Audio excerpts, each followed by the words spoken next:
Sold. To the gentleman in the back row. $742,000. The auctioneer's gavel came down like a gunshot, and just like that, my entire childhood vanished into the hands of a stranger. I stood there in the third row, paddle still half raised, watching everything I'd ever loved slip through my fingers by exactly $3,000. But that's the thing nobody in that room knew, not my greedy aunt standing by the door counting her future profits, not my cousin already calculating his cut, not even the man in the expensive gray suit who'd just outbid me.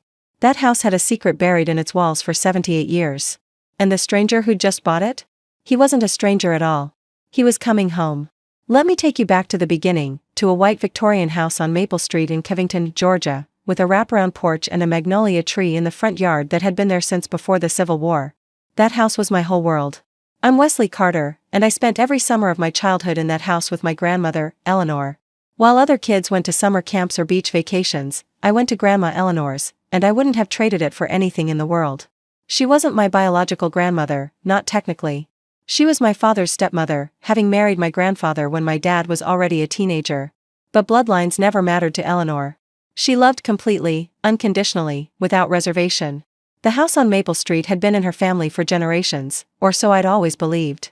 It was a place of creaking floorboards that sang familiar songs, of an attic filled with mysteries, of a kitchen that always smelled like cinnamon and brown sugar. Eleanor would tell me stories on that wraparound porch, her rocking chair keeping time with the summer crickets, about the people who'd lived in that house before us. This house has seen joy and sorrow, Wesley, she'd say, her eyes distant with memory. It's seen love found and love lost. It's seen justice and injustice. Walls remember everything, even when people choose to forget.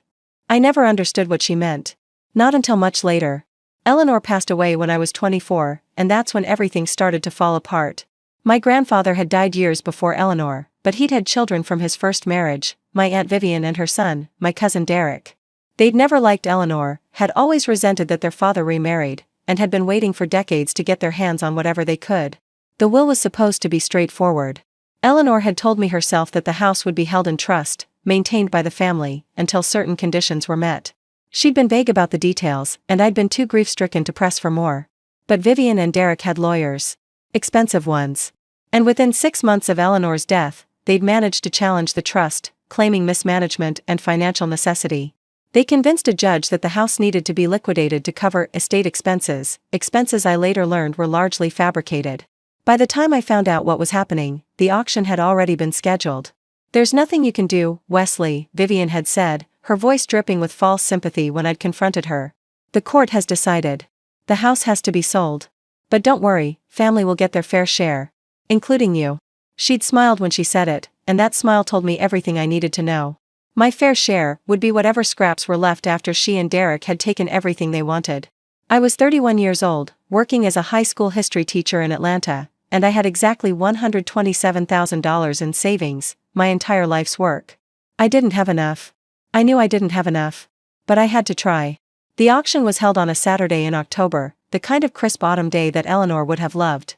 The magnolia tree in the front yard had dropped its leaves, and the house looked tired, neglected. Vivian hadn't bothered with maintenance since Eleanor's death. I stood on the sidewalk for a long moment before going in, remembering all the times I'd run up that front walk as a child, Eleanor waiting on the porch with lemonade and a smile. The screen door still had the same squeak. The third porch step still sagged in the middle. Some things don't change. Some things change forever. There were maybe 40 people at the auction, neighbors, investors, a few antique dealers hoping to pick up furniture on the cheap. Vivian stood near the back in a designer dress that probably cost more than my monthly salary, Derek beside her looking bored and checking his phone. They barely acknowledged me when I walked in. I found a spot in the third row and waited, my paddle clutched in sweating hands. The auctioneer went through his preliminary remarks, explained the terms, and then started the bidding at $500,000.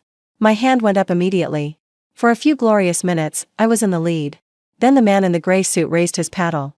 $600,000, the auctioneer called. I'd noticed him earlier, early 60s, silver hair, expensive clothes, the kind of quiet confidence that comes from having nothing to prove. He sat alone in the back row, and there was something strange about the way he looked at the house. Not like an investor calculating profit margins. More like someone seeing a ghost. $625, I countered. $650. $675. I was already past my limit, already doing the calculations of how many years it would take to pay off this debt. But I couldn't stop. This was my home. This was Eleanor's legacy. 700,000. The auctioneer looked at me. The whole room looked at me. I took a breath. Raised my paddle. 739,000. It was everything. Every penny I had, every penny I could borrow. It was my life reduced to a number. The man in the gray suit didn't hesitate. 742. And just like that, it was over. The gavel fell. People started gathering their things. Vivian was already making her way toward the auctioneer's table, her face bright with triumph. I couldn't move. All those summers. All those memories. The attic where I'd found my great-grandfather's letters. The kitchen where Eleanor taught me to make her famous peach cobbler. The porch where she'd told me stories until the stars came out. Gone. All of it gone. I was still standing there, frozen, when a voice spoke beside me. You bid hard for this place. I turned. The man in the gray suit was standing next to me, his eyes on the house, not on me. It was my grandmother's, I said, my voice hollow. My home. I know. Something in the way he said it made me look at him more closely.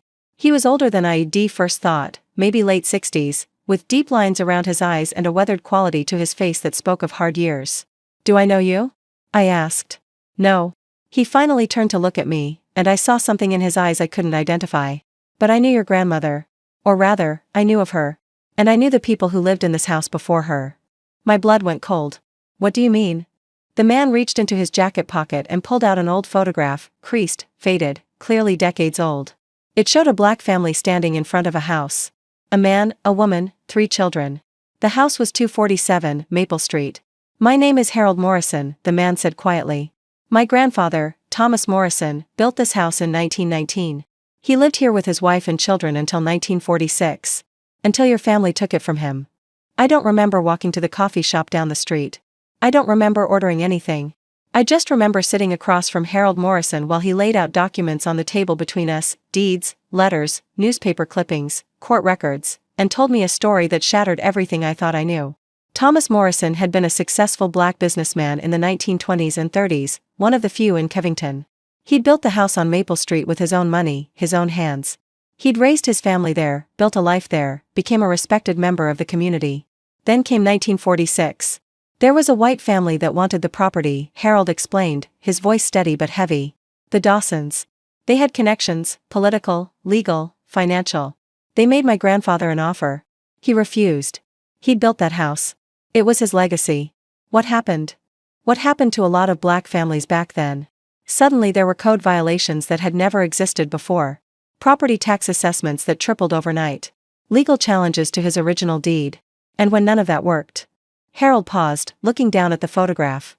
There was a fire. In my grandfather's business. No one was hurt, but it destroyed everything. He couldn't afford the legal battles anymore. Couldn't afford to fight. He was forced to sell.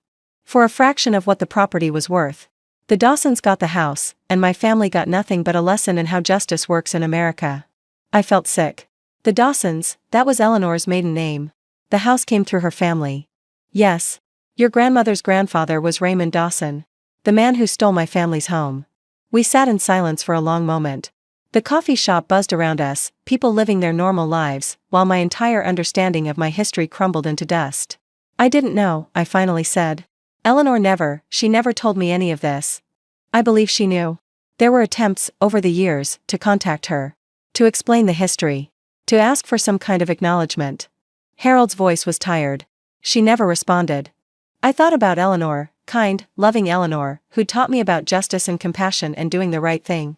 Had she known? Had she sat on that porch telling me stories while knowing her family had built their legacy on stolen ground? Why now? I asked. Why did you come to the auction?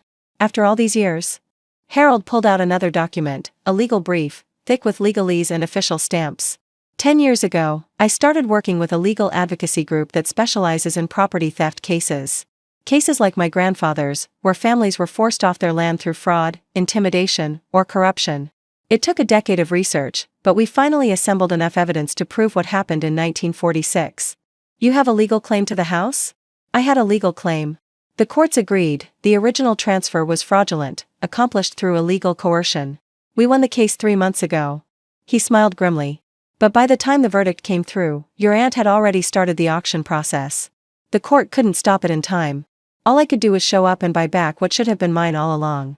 I stared at him. You paid $742,000 for a house that was legally stolen from your family. I paid $742,000 to come home.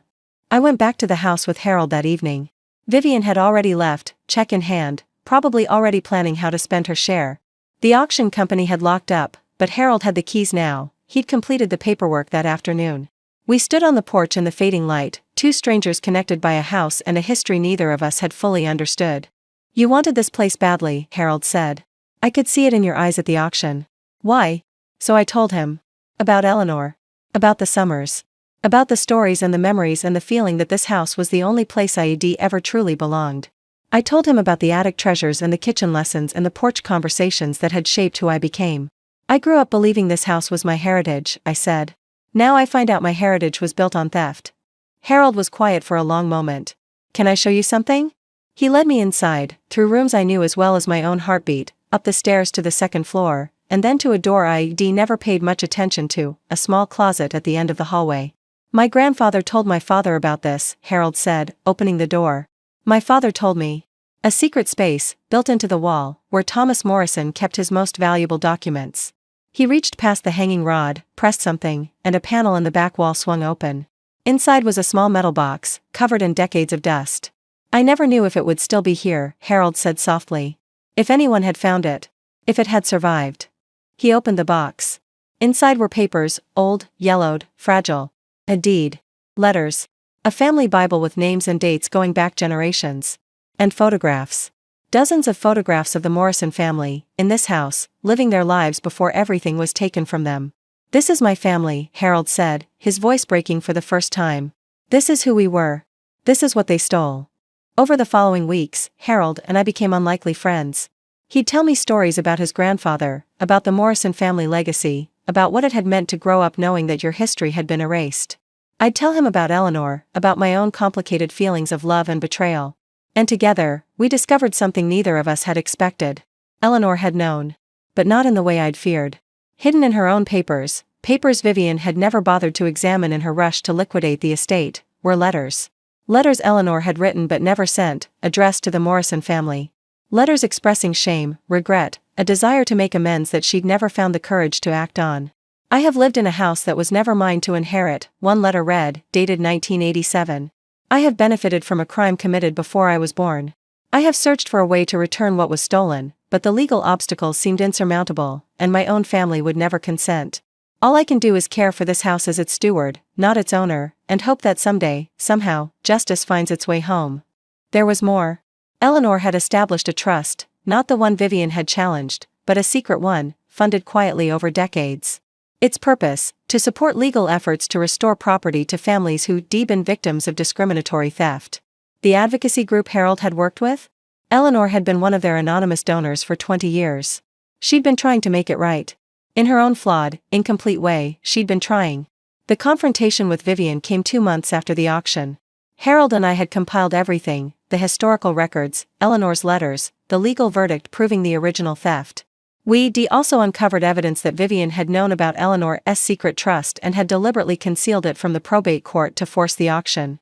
We presented it all at a family meeting that Vivian had called, expecting to distribute the auction proceeds.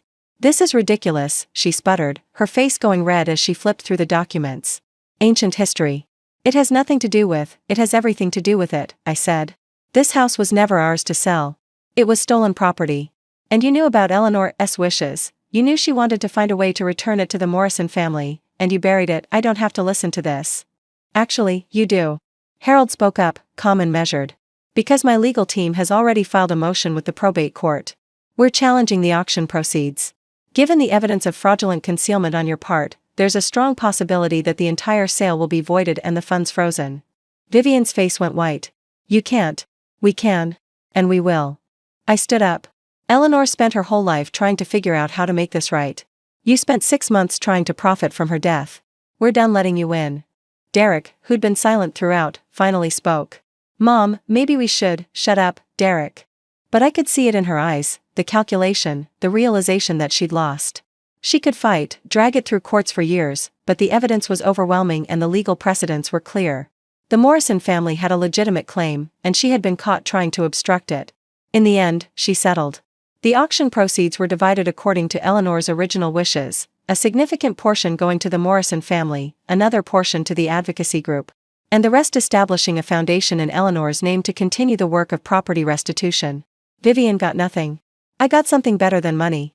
I got the truth. The formal transfer of the house back to the Morrison family happened on a sunny afternoon in December, almost exactly a year after Eleanor's death. Harold stood on the porch, his porch, finally, surrounded by family members I'd come to know over the previous months. His daughter and grandchildren. Cousins who'd only heard stories about the house on Maple Street. A 93-year-old aunt who had been born in one of the upstairs bedrooms before the family was forced out. 78 years, Harold said, his voice thick with emotion. 78 years since my family last stood on this porch as its rightful owners. 3 generations of waiting. A lifetime of wondering if justice would ever come. He turned to me, standing at the edge of the gathering. And it came through the most unexpected door.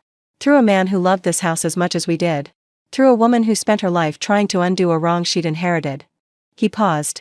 Eleanor Carter may have lived in a house that wasn't hers, but she honored it. She preserved it. She kept my family's secret space undiscovered, our documents safe, our history intact. And in her own way, she brought us home. I wiped my eyes. I wasn't the only one. This house has seen joy and sorrow, I said, echoing Eleanor's words from all those years ago. It's seen love found and love lost. It's seen justice and injustice. But today, finally, it sees something it's been waiting 78 years to see. What's that? Harold's granddaughter asked. A wrong made right. A family made whole. A home returned to the people who built it. I still visit the house on Maple Street. Harold and his family have made me welcome, more than welcome, actually. His granddaughter calls me Uncle Wesley, and I've become the unofficial family historian, helping them piece together the Morrison legacy from documents and photographs and stories passed down through generations. The magnolia tree is still in the front yard. The third porch step still sags. The screen door still squeaks. Some things don't change. But some things change exactly as they should. Eleanor's picture hangs in the hallway now, next to the photographs of the Morrison family. Harold insisted. She was a steward, he said. Not perfect, but faithful. She deserves to be remembered. I think about her often, especially on summer evenings when I sit on that wraparound porch and watch the fireflies. I think about the stories she told me, the lessons she taught me, the complicated love she carried for a house that was never truly hers. She couldn't undo history. None of us can.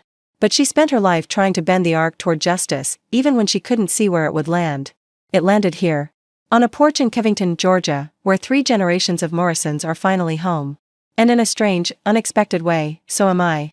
If this story moved you, hit that subscribe button and turn on notifications.